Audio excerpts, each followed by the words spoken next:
لە ڕێگەی نمایشکردنی تابلۆی شێوەکاریەوە کچانی شێوەکاری پەیمانگەی هونەرە جوانەکانی کفری لە ناحیەی سەرقەڵا دەستپێکی چالاکی 25 نۆڤەمبەریان دەست پێ کرد. ساڵانە لە ڕۆژی 25 یانزەدا چالاکی هەفتەی بەرەنگاربوونەوەی نێشتنی توندوتیژی دەست پێ دەکات.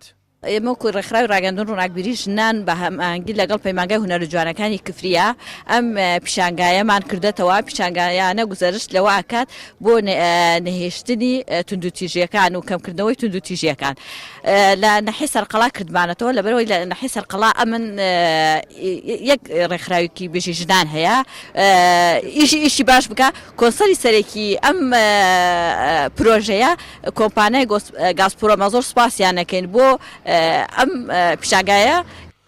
بەڕای بەشداربووانی هەفتەی بەرەنگاربوونەوەی توندوتیژی دژ بە ژنان، بڵاوکردنەوەی کەلتوری هۆشیاری و لێبوردن و یەکتر قبولکردن گرنگە بۆ کەمکردنەوەی توندوتیژی و هەروەها بڵاوکردنەوەی ئاشتی کۆمەڵایەتی. ئەمڕۆ وەکو ڕێکەوتی 25 نۆڤەمبەر کە ڕۆژی مافی ئافرەتانە، منیش وەکو خوێندکاری پەیمانگای هونەرە جوانەکانی کفری ویستم بەرژایی بکەم بە دوو تابلۆ بەگەیاندنی ئامانجەکەم وەکو مافەکانی ئافرەتان کە هیچ نەبێت پەیامێک بگەێنم لەسەر ئازادی ئافرەت کە تا چەند ئافرەت ئازادی هەیە لە کۆمەلگایە و تا چەند کۆمەلگا ڕوو لە ئافرەتەکە بۆ منیش ویستم لە ڕێی تابلۆکەم وەکو هونەرمەندێک هیچ نەبێت پەیامێکی خۆم بگەێنم و پەیامێکی تا چەند بچووکیش بێت لە ڕێی تابلۆکەمەوە لە ڕێی هونەرەوە بگەێنم. لە زینە نورالدین عوسمان عومەر لە بەشی شێوەکاریم قۆناغی پێنجەم بە دوو تابلۆ بەشداریم کردووە.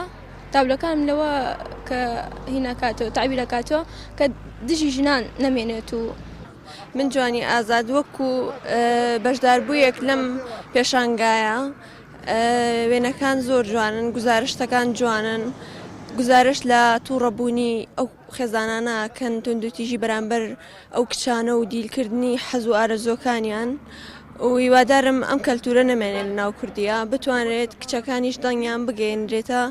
کفری و گەرمیان و کوردستان بەگشتی بەهۆی زوڵم و زۆرداری ڕژەمەکان کاریگەری لەسەر باری دەرونی تاکەکان هەیە.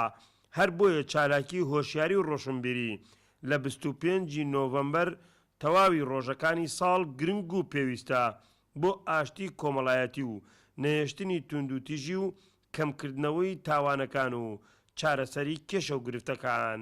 حەیدەر ئەحمەد، کەناڵی گەلی کوردستان، ناحیەی سەرقەڵا لە سنووری قەزای کفری.